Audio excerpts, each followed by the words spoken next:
নদিয়ার চাপড়ায় কি হয়েছে আপনাদের জানি রাখি। চাপড়ায় বিজেপির একজন কর্মীকে মারধর করা হয়েছে, নেতাকে মারধর করা হয়েছে, এবং সেই নেতা একজন মুসলিম নেতা। বিজেপির মুসলিম নেতা মোশাররফের মাথা ফাটিয়ে ফাঁক করে দিয়েছে তৃণমূল কংগ্রেস। এবং স্বাভাবিকভাবে মুসলিম ভোটটা বিজেপির দিকে কি ট্রান্সফার হচ্ছে, এইটাই কি বিজেপির একটা ভয়, মাফ করবেন তৃণমূল কংগ্রেসের একটা ভয়? স্বাভাবিকভাবে এই কাণ্ড কি তারই প্রতিফলন?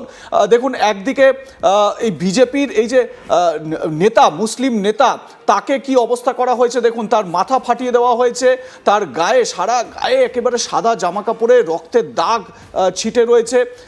এবং স্বাভাবিকভাবে এই ঘটনাকে কেন্দ্র করে উত্তেজনা ছড়িয়েছে। প্রথম দফার ভোটে যে রক্তপাতহীন আমরা ভোট দেখতে পেলাম, বা প্রথম দফায় যে রক্তপাতহীন ভোট দেখেছি, দ্বিতীয় দফায় সেই রক্তপাতের ঘটনা কিন্তু অলরেডি ঘটে গেল। স্বাভাবিকভাবে বলা যায় যে দ্বিতীয় দফার ভোট একেবারে নিষ্কলঙ্ক হতে পারল না। আমাদের রাজ্যের ভোটের যে ইতিহাস, সেই ইতিহাস আবার পুনরাবৃত্তি ঘটল।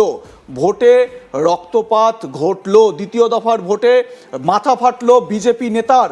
নদিয়ার চাপড়ার বিজেপি নেতা, স্পেসিফিকভাবে বলতে হয় মুসলমান নেতা, নাম মোশাররফ, তার মাথা মেরে ফাটিয়ে দেওয়া হয়েছে।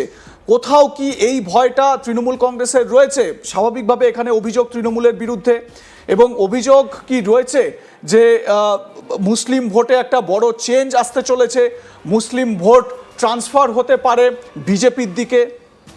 এই ভয় থেকেই কি বিজেপির এই মুসলিম নেতাকে এভাবে মারধর করা হচ্ছে? এ ঘটনা কিন্তু এর আগে লক্ষ্য করা যায়নি বা দেখা যায়নি। স্বাভাবিকভাবে বিজেপির যে সংখ্যালঘু মোর্চা, সেই সংখ্যালঘু মোর্চাতেও এতদিন পর্যন্ত, মানে 2021 সালের আগে পর্যন্ত সেই সংখ্যালঘু মোর্চা কার্যত নামমাত্র ছিল।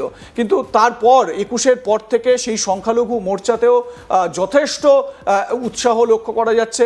শুভেন্দু অধিকারীর বিভিন্ন সভায়, সেটা নন্দীগ্রাম হোক, ভবানীপুর হোক, সেখানেও দেখেছি মুসলিম জনতা, সাধারণ মুসলিম মানুষ, তারা এগিয়ে এসে তাকে অভিবাদন জানিয়েছেন, তার সঙ্গে কথা বলার চেষ্টা করেছেন। তো খুব স্বাভাবিক একটা বিষয় যে মুসলিম ভোট বা মুসলিম ভোট ব্যাংক এটা যদি শিফট হয়ে যায়, তাহলে তৃণমূল কংগ্রেসের কি সবথেকে বড় প্রবলেম হয়ে যাবে? সেই কারণেই কি এই আক্রমণের ঘটনা? এই ছবিটা যেটা আমরা দেখাচ্ছি, এটা কিন্তু সেই কথাই বলছে। এবং এই জায়গা থেকে দাঁড়িয়ে নিঃসন্দেহে যেটা বলা যায় যে প্রথম দফার ভোটে আমরা যেটা দেখেছিলাম, রক্তপাতহীন শান্তিপূর্ণ যে ভোট, সেটা কিন্তু দ্বিতীয় দফায় হতে পারল না। ভোট গ্রহণ শুরু হওয়ার পর থেকেই বিক্ষিপ্ত অশান্তি বিভিন্ন জায়গায় শুনতে পাওয়া যাচ্ছিল, কিন্তু রক্তপাতের খবর পাওয়া যাচ্ছিল না। এবার নদিয়ার চাপড়ায় মুসলিম নেতার মাথা ফাটিয়ে দেওয়া হয়েছে, বিজেপির মুসলিম নেতার মাথা ফাটিয়ে দেওয়া হয়েছে। সেই ছবি আপনারা দেখতে পাচ্ছেন আজ তাক বাংলায়।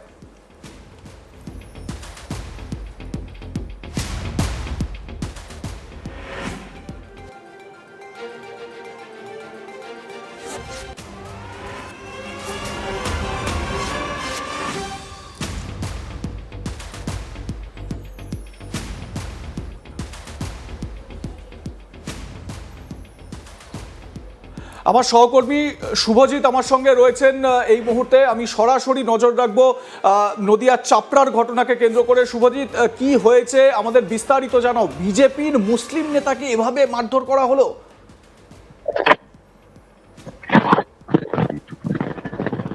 দেখো, যেটা জানা যায় যে তার নাম মোশাররফ হোসেন।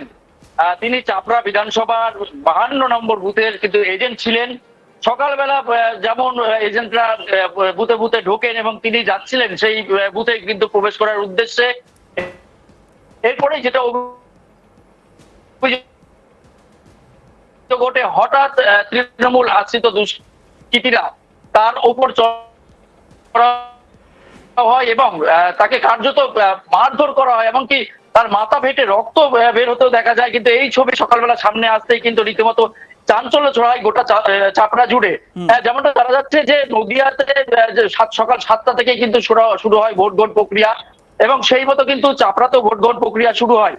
ঠিক সেই সময় দেখা যায় অন্যান্য জায়গার কোনো আপত্তিকর ঘটনা এবং খবর না উঠে আসলেও চাপড়ায় 7 সকালে কিন্তু এই খবর উঠে আসতে রীতিমতো চাঞ্চল্য ছড়ায়। তার কারণ নদিয়া জেলার কিন্তু একটি গুরুত্বপূর্ণ বিধানসভা চাপড়া, এই চাপড়ায় কিন্তু বলা চলে যে তৃণমূলের একদম শক্ত ঘাঁটি, সেখানে কিন্তু জেবের শেখ এবার প্রার্থী হয়েছেন। তিনি কিন্তু দীর্ঘদিন ধরে সেখানে সংগঠনটা করছেন এবং তার শক্তিশালী সংগঠন। সেই জায়গায় দাঁড়িয়ে কিন্তু এবার বিজেপির প্রার্থী করা হয়েছে সৈকত সরকারকে। এবং যেটা জানা যাচ্ছে যে এই সৈকত সরকারেরই কিন্তু এজেন্ট ছিলেন মুশারফ হোসেন। তিনি যখন 53 নম্বর বুথে এজেন্ট হয়ে কিন্তু প্রবেশ করতে যান, তখনই কিন্তু হঠাৎ তার উপর এরকম আক্রমণ হয় এবং রক্তাক্ত অবস্থায় পরবর্তীকালে তিনি হাসপাতালে যান। সেখানকার স্থানীয়রাই কিন্তু তাকে উদ্ধার করে হাসপাতালে নিয়ে যায়। পরবর্তীকালে কিন্তু ঘটনার খবর পেয়ে চাপড়া থানার পুলিশ এবং কেন্দ্রীয় বাহিনী অর্থাৎ কিউআরটি কুইক রেসপন্স টিম যেখানে আছেন, ঘটনার তারা কিন্তু বিবরণ শুনছেন। এই মুহূর্তে কিন্তু যিনি আহত হয়েছেন তিনি বুথে নেই, তার পরবর্তীতে অন্য এক এজেন্ট বুথে রয়েছে, যেটা খবর পাওয়া যাচ্ছে তিনি এখন চিকিৎসাধীন। হ্যাঁ, আমি আমি তোমার কাছে একটা বিষয় একটু জানতে চাইছি শুভজিৎ, এই যে মোশাররফ হোসেন তিনি এলাকায় কতটা প্রভাবশালী, মানে বিজেপির যে সংখ্যালঘু মোর্চা সেই সংখ্যালঘু মোর্চাকে নিয়ন্ত্রণ করার ক্ষেত্রে এবং মুসলিম ভোট বিজেপির দিকে ট্রান্সফার করার ক্ষেত্রে এই মোশাররফ হোসেনের ভূমিকা কতটা এলাকায়?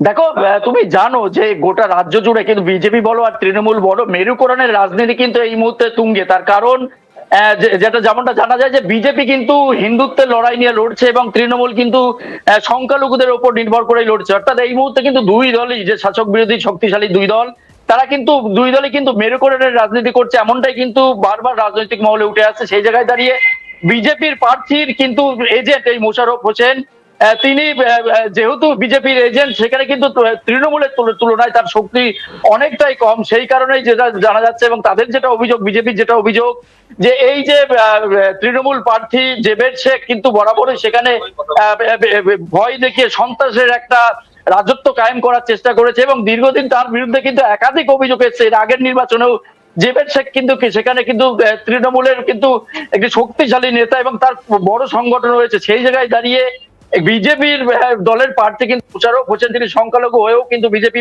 প্রার্থীর এজেন্ট। সেই জায়গায় কিন্তু নতুন করে চাঞ্চল্য ছড়িয়েছে। অর্থাৎ বিজেপির যে এজেন্ট তিনি অভিযোগ তুলছেন, সেখানে যেহেতু তৃণমূলের শক্তিশালী এবং জেবের শেখের যে বাহিনী, সেই বাহিনী কিন্তু তার উপর আক্রমণ করেছেন। বেশ, তুমি নজর রাখো পরিস্থিতির দিকে এবং সার্বিকভাবে এই নদিয়া জেলায় আমরা জানি যে নদিয়া জেলায় 17টি বিধানসভা কেন্দ্র, এই 17টি বিধানসভা কেন্দ্রের সার্বিক রিপোর্ট আমরা শুভজিতের কাছ থেকে নেওয়ার চেষ্টা করব। আমি যেটা শুরুতেই বলছিলাম, দ্বিতীয় দফার ভোট কিন্তু নিষ্কলঙ্ক থাকলো না, রক্তপাত ঘটে গেল। প্রথম দফায় যে রক্তপাতহীন শান্তিপূর্ণ ভোট আমরা দেখতে পেয়েছিলাম, দ্বিতীয় দফার শুরুর পরপর সকাল থেকে একটু বিক্ষিপ্ত অশান্তির খবর আসছিল, কোথাও কোথাও ইভিএম খারাপ সেই খবরও আসছিল, কিন্তু এই ধরনের হিংসার খবর আসছিল না। তো সেই ঘটনাও আমরা দেখতে পেলাম, সেই সাক্ষীও আমরা দ্বিতীয় দফার ভোটে থাকলাম। আপাতত অনেক ধন্যবাদ শুভজিৎ তোমাকে। শুভজিৎ দাস আমার সহকর্মী আমার সঙ্গে ছিলেন সরাসরি, এবং এই ঘটনা রীতিমতো একটা চাঞ্চল্য ফেলে দেওয়ার মতন বিষয়।